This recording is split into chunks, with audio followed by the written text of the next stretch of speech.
So మనం అప్పుడప్పుడు ఆరోగ్య సూత్రాలు పాటిస్తూ ఉండాలి. కాఫ్ అయింది, దగ్గు.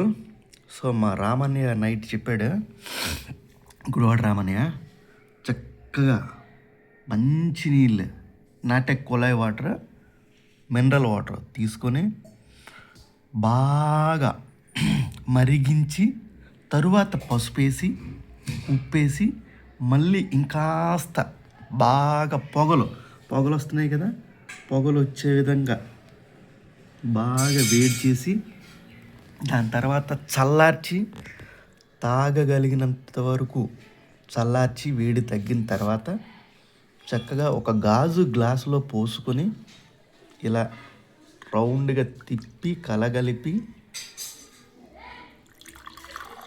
గాజు గ్లాసులో పోసుకొని ఈ వాటర్ని గొంతు వరకు వెళ్ళి అని చెప్పి 3 times బయటికి ఊసేస్తే తర్వాత కొద్దిగా మిగిలిన పానీ కొద్దిగా తాగేస్తే కాఫ్ పోతుంది అని చెప్పి అన్నాడు అన్నయ్య. సో మనకు కావాల్సింది ఏంటంటే ఆరోగ్యం, హెల్త్. అప్పుడప్పుడు ఇలాంటివి పాటించాలి. మీరు కూడా ట్రై చేసి చూడండి. బాయ్.